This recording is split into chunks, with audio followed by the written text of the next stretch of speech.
All right, quick Friday update. Earlier this morning, the good old state's attorney's at it again. Yet another reason why she can't be gone soon enough. And we have to have the right person in that position. Kim Foxx drops the charges, the 3 felony charges, on the 21-year-old migrant female who attacked several of our officers outside the 8th District after protesting and blocking traffic in the middle of 63rd Street out in front of the 8th District. You can't make this up. No rhyme or reason, no explanation, not even a courtesy call to the officers letting them know that the charges were going to be dismissed. That's where we are at. I certainly hope there's a strong statement coming from Superintendent Waller in the very near future here. This kind of ridiculous behavior cannot be tolerated. Our officers deserve so much better to not have to be working in this environment, but then be assaulted by some of these criminals and nothing gets done. Change cannot come soon enough. On that front, there is unfortunately no movement on Larry Snelling becoming the superintendent anytime soon. The city council meeting was postponed and moved because of Lieutenant Ward's funeral.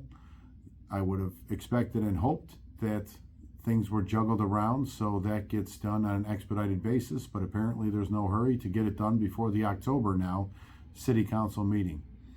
There is some pushback in the Sun Times today talking about the interest arbitration award for arbitration termination cases.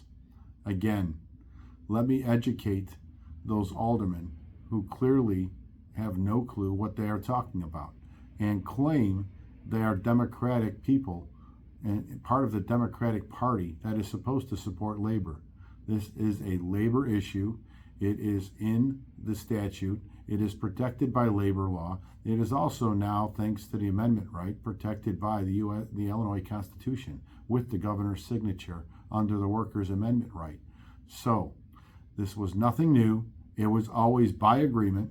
Any lodge president could have opted out of this setup over the last 6 contracts if they had desired. I have no explanation why they didn't. I certainly was going to push the issue, and the city knew this was coming. There was no stopping it. It was always by agreement. We simply opted out of that agreement, and now we'll have the ability to go to arbitration.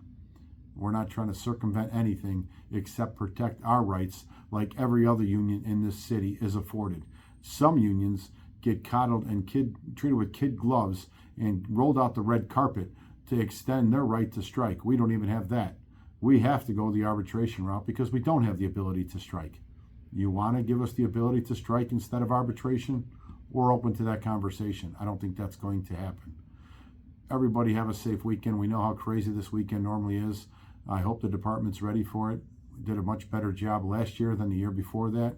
We shall see what pans out over the next 72 hours. Be safe. Have a good weekend.